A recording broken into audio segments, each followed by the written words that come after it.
नमस्कार दोस्तों, Vardhman health care centre Betul के पॉडकास्ट में आपका बहुत बहुत स्वागत है। हमारे साथ में है अंशुल सर। बहुत सारी बातें हम लोग करेंगे दांतों के बारे में, दांतों के बारे में, दांतों में सड़न क्यों हो जाती है, दांत पीले क्यों हो जाते हैं, बहुत सारी बातें करेंगे।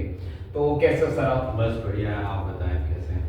सर मैं बहुत बढ़िया हूँ और बहुत सारे क्वेश्चन मेरे माइंड में भी है, ऑडियंस के भी है, जो हम जानना चाहते हैं दांतों को लेकर। क्योंकि अधिकतर आपने देखा होगा कि बातें जब और बीमारी की हो तो बहुत ज़्यादा बातें की जाती है, जब बहुत ज़्यादा इमरजेंसी हो जाती है, लेकिन दांतों से जब तक ये काम चलता है कोई बातें करते नहीं हैं। तो सर दांतों की केयर करना कितना जरूरी है? दांतों की केयर करना उतना ही ज़रूरी है जितना कि आप अपने दूसरे शरीर के अंगों के करते हैं, क्योंकि दांत एक्चुअली दांत नहीं, अपनी जो पूरी ओरल हेल्थ है वो अपने पूरे सिस्टमिक, मतलब पूरे अपन हार्ट से लेके अपन पूरे जो बॉडी है उसमें वो अफेक्ट करता है।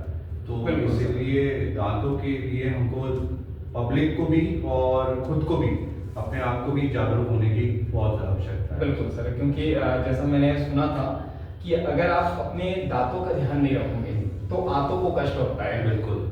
और बोला जाता है कि जो भी बीमारी होती है उसका रास्ता पेट से ही होके जाता है, और पेट में जो भी बीमारी होती है वो आपकी दांतों की वजह से होती है। एग्जैक्टली पेट की हम बात नहीं करेंगे, पेट से उसका दांतों की बीमारियों से कोई लेना, वो मतलब एकदम कोई ऐसा पब्लिशिंग नहीं है कि जिससे ऐसा पता चले कि दांतों से आंतों में प्रॉब्लम होती है।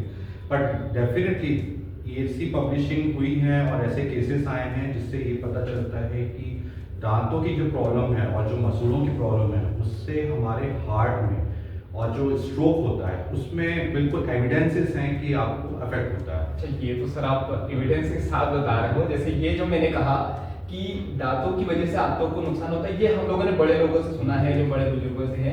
लेकिन ये जो आप बता रहे हो कि हार्ट को प्रॉब्लम होती है और जेन्युइन तरीके से होती है, एविडेंस, तो ये मैं फर्स्ट टाइम सुन रहा हूँ और हमारी ऑडियंस भी फर्स्ट टाइम सुन रही है। तो सर अगर मैं बात करूँ दांतों की, तो यंग जनरेशन बिल्कुल ध्यान नहीं देती है, क्योंकि दांतों में प्रॉब्लम होती तो है, लेकिन जो एक्चुअली प्रॉब्लम जब सब कुछ रुक जाता है वो लगभग बहुत टाइम बाद होता है। जैसे मैं कैविटी की बात करूँ या सड़न की बात करूँ, तो जब थोड़ी होती है कोई प्रॉब्लम नहीं होता है, सब लोग बोलते हैं ठीक है, चल रहा है चल रहा है। तो इसकी केयर कैसे की जा सकती है? एक्चुअली क्या है कि लोगों के बीच में ऐसा अभी तक ये शायद पता नहीं है, परंतु मैं आपको बताना चाहता हूँ कि जो दांतों की सड़न है वो सबसे ज़्यादा प्रिवलेंट है हमारे देशों में, हमारे देश में, भारत में। और जो सबसे ज़्यादा जो बीमारी है वो है डेंटल केरीज।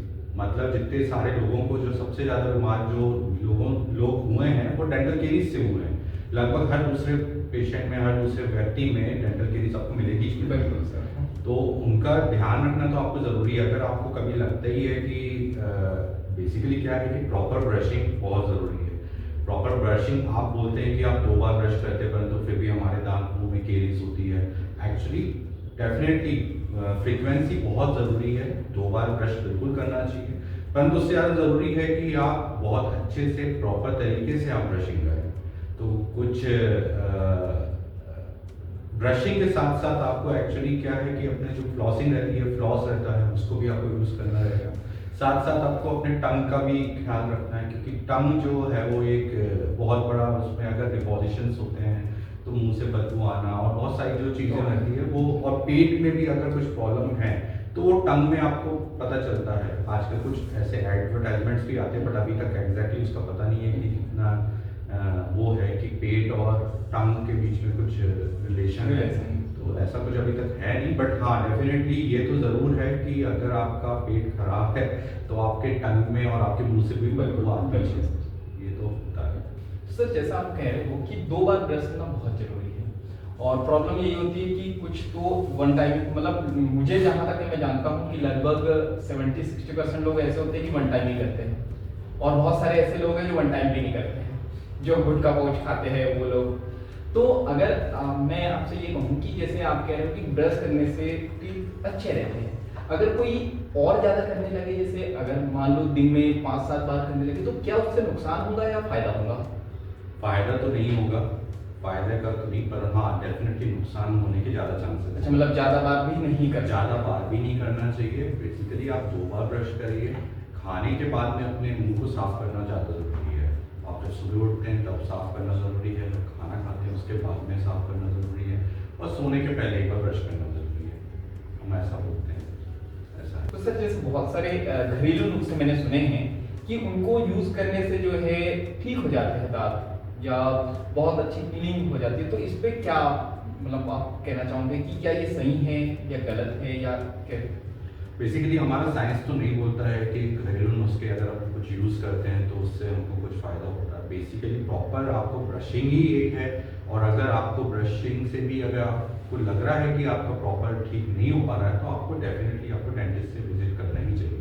हर 6 महीने में एक बार आपको डेंटिस्ट को विजिट करना ही चाहिए, हर एक लोग। अच्छा, मतलब नॉर्मल पर्सन को भी 6 महीने में रिकमेंडेड है कि आपको डेंटल विजिट एक ज़रूरी है। ओके सर, ये आपने मतलब बहुत अच्छी बात बताई, क्योंकि मैं अपना पर्सनली भी बोलूँ तो मुझे भी ऐसा लगता है या हम सभी को कि हम तो ठीक है, तो हमें तो जाने की जरूरत नहीं है। तो मतलब आप ये कह रहे हैं कि रेगुलर चेकअप जैसे बाकी बीमारियों का होता है वैसे डेंटल का भी हम करवा सकते हैं। डेफिनेटली वैसा आपको करना चाहिए। ओके सर, ये सबसे बड़ा रोल हो सकता है कि आप अपने दांतों की केयर कर सकते जी हैं। जी जी जी। इसके बाद सर जैसे जब दांतों में सड़न आ जाती है और बहुत ज़्यादा नहीं थोड़ी आती है, तो बहुत सारे लोग वेट करते हैं 2-3 साल। ऐसा मैंने सुना है कि अगर आपके दांतों में थोड़ी भी सड़न आ गई तो लगभग होता कुछ नहीं है, 2-3 सालों तक के आपके दांतों को कुछ नहीं होता। तो ये क्या सही है? ये बिल्कुल सही नहीं है। एक्चुअली क्या है कि जो दांतों की सड़न है, वो हम ये चीज़ बोल सकते हैं कि वो एक ऐसी बीमारी है कि जो आगे प्रोग्रेस करेगी ही करेगी। आप कुछ भी कर लो, वो दांत की सड़न आगे प्रोग्रेस करना ही है, और आगे प्रोग्रेस करके वो पल्प में, मतलब हम जो टिश्यू, वाइटल टिश्यू बोलते हैं, जहाँ पल्प होता है वहाँ तक वो पहुँचेगी। आपको नीचे में मवाद बन सकता है, फिर आगे बहुत सारे उसके सीक्वेंसेस हैं।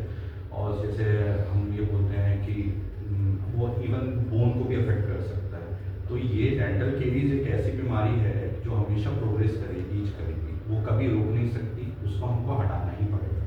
ऐसी बीमारी मतलब ये है कि थोड़ी भी कैविटी आती है तो उसका ट्रीटमेंट करना उसका पड़ेगा। ट्रीटमेंट जरूर आप इनिशियल आप फेज में आप ट्रीटमेंट करा देते हैं, तो आपको जैसे रूट कैनाल है और ये सारी चीज़ें, एक्सट्रैक्शन, दांत निकालने के लिए नौबत आ जाती है, हाँ, तो उन सारी चीज़ों से हम बच सकते हैं पहले ही अगर हम उसको देख लें। अच्छा, हाँ, मैं आपसे मतलब यही सवाल करना चाह रहा था, क्योंकि बहुत सारे लोग जो है ना इसलिए नहीं जाते हैं, उन्हें ऐसा लगता है कि थोड़ी कैविटी आई तो डॉक्टर, अधिकतर डॉक्टर ये कहेंगे कि ठीक है दांत निकाल लो, चेंज करवा दो, रूट कैनाल करवा लो। तो इसलिए बहुत सारे लोग डरते हैं कि ना ही जाए, 2-3 साल तो काम चल ही जाएगा। नहीं नहीं नहीं, ये बिल्कुल सही नहीं है। एक्चुअली जो भी केरीज है, वो हम एक्सरे लेके हम लोग देखते हैं कि कहाँ तक पहुँचा है केरीज। अगर लीजन आपका जो है, आपका जो पल्प टिश्यू, जो वाइटल टिश्यू रहता है, अगर वहाँ तक पहुँचता है तो फिर हम रूट कैनाल के लिए करते हैं। हमारा मेन मकसद रहता है किसी भी तरीके से दांत बच जाए। अगर दांत नहीं बच सकता है देन मैं रिकमेंड करता हूँ निकालने का, नहीं तो आप बाय हुक और बाय क्रुक आप दांत को बचाइए। ओके।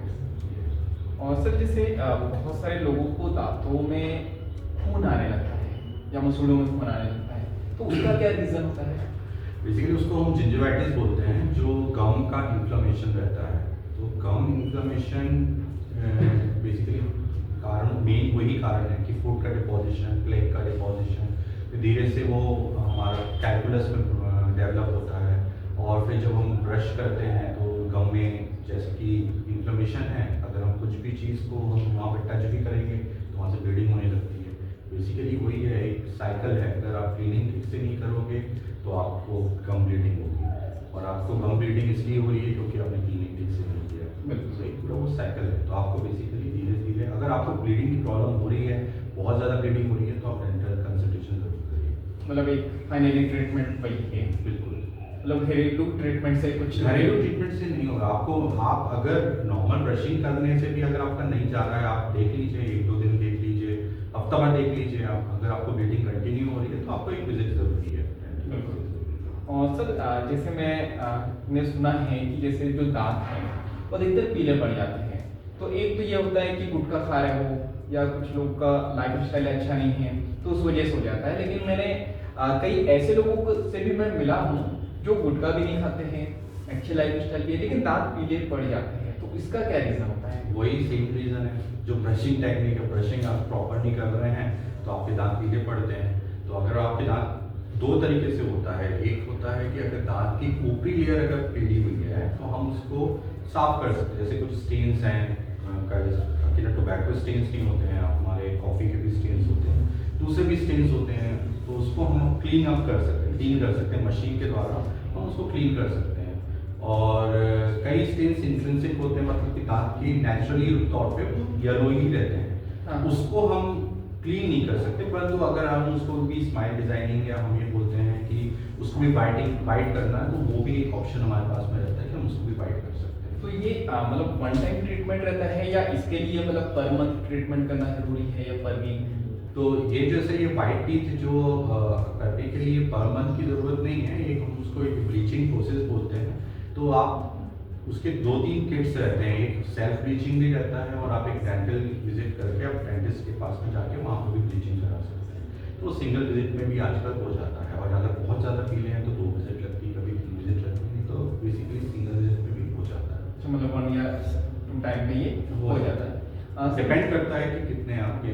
ओके, जैसे सर आपने ये कहा, लेकिन मैंने जो है अधिकतर डेंटल लोगों से सुना है, वो कहते हैं कि जैसे ये जो दांत पीले हैं या उसमें प्रॉब्लम है, तो हो सकता है पानी की वजह से भी हो। पानी की वजह से बेसिकली होता है फ्लोरोसिस।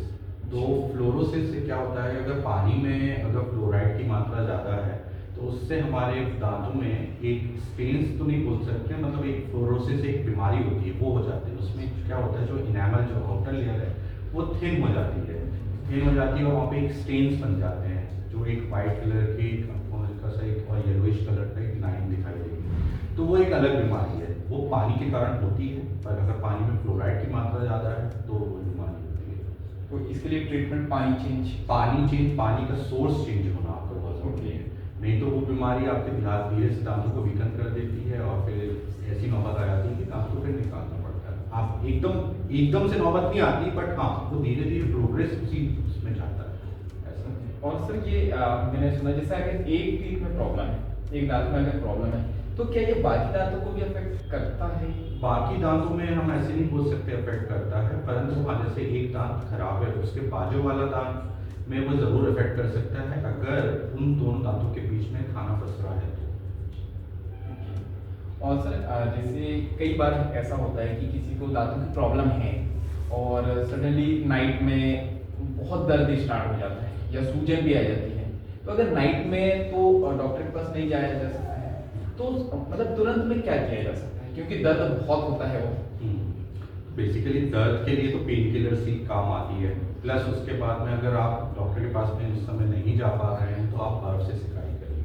आपको ना बाम लगाने की ज़रूरत है, कई लोग अंदर में बाम लगा देते बाम हैं, लगा लेते हैं। तो वो बेसिकली रिकमेंडेड नहीं है। आप बाम मत लगाइए, आप लौंग का जो लौंग रहते हैं, लौंग आप रख सकते हैं, लौंग का तेल रख सकते हैं, उससे कुछ समय के लिए रिलीफ मिलता है। बर्फ से सिकाई करिएगा, गर्म से अगर सिकाई करते हैं तो सूजन बढ़ने के ज़्यादा चांसेस हैं। और सर कुछ लोग फिटकरी नहीं, बिल्कुल फिटकरी बिल्कुल रिकमेंडेड नहीं है। उससे हमारा क्या है, बेसिकली जो ग्लूकोजा रहता है बहुत ही सेंसिटिव चीज़ है, जो दांत के और जो हमारे गाल के अंदर की जो चमड़ी रहती है बहुत सेंसिटिव है। तो अगर फिटकरी उसमें घिसते हैं या कुछ करते हैं तो वो बेसिकली जल टाइप की जाती है, तो वो और नुकसान करती है, तो हमको वो चीज़ को अवॉइड ही करना है।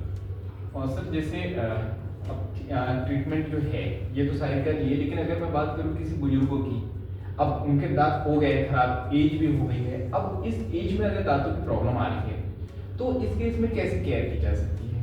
बुजुर्गों को तो बिल्कुल आपको डेंटल विजिट कराना आवश्यक है, मतलब आपको उनको डेंटिस्ट के पास में ले जाके उनका मतलब क्लीनिंग और जो भी है, मतलब उनको जो भी प्रॉब्लम है वो उनको सॉर्ट आउट अपने को डेंटल विजिट करा के उसको करना बहुत ज़रूरी है, उनका रेगुलर विजिट होना बहुत ज़रूरी है, ऐसा है। और सर मैं आपसे ये जानना चाहूँगा कि जैसे ठीक है हम यंग जनरेशन हैं या अभी ध्यान रख सकते हैं हम लोग, लेकिन जो बुजुर्ग लोग हैं जिनकी एज हो गई है, अब उन्होंने ध्यान नहीं दिया है, या हमारी एज की भी बात करें जिन्होंने ध्यान नहीं दिया है, अब दांत कमजोर हो गए हैं, प्रॉब्लम है, तो अब क्या किया जा सकता है?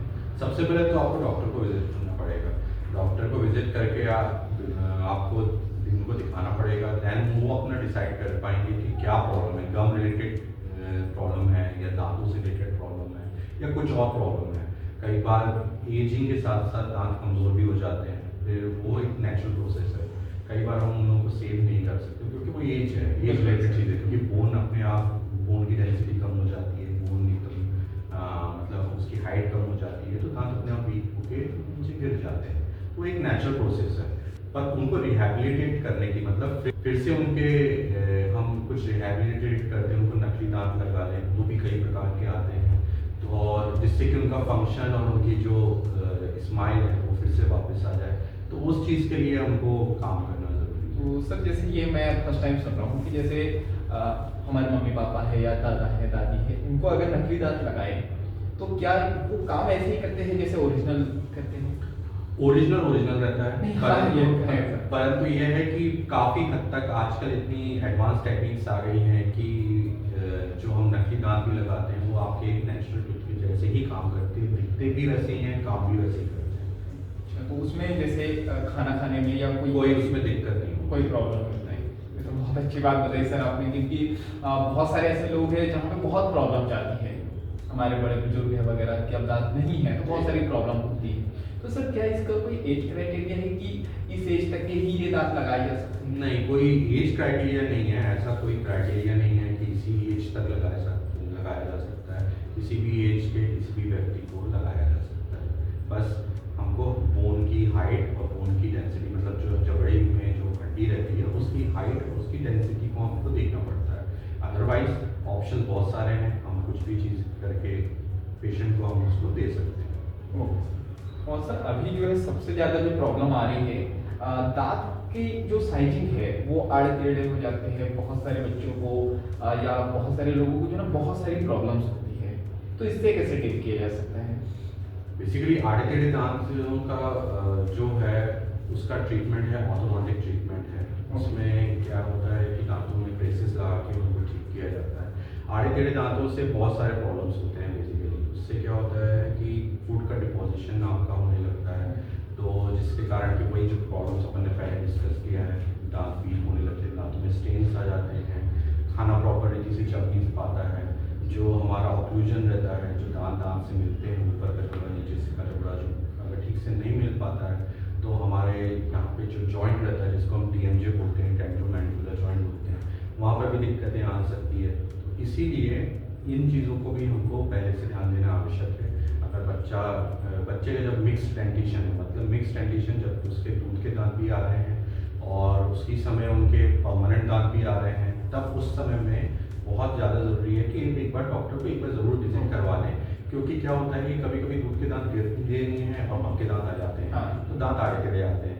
अच्छा, मतलब ऐसा भी होता है? ऐसा मतलब मोस्टली केसेस में यही चीज़ है, आड़े टेढ़े दांतों का जो बच्चों में हम देखते हैं वो यही केसेस रहते हैं कि दूध के दांत गिरे नहीं और पक्के दांत आ गए, तो उसमें क्या होता है दांत आड़े टेढ़े नहीं आएंगे।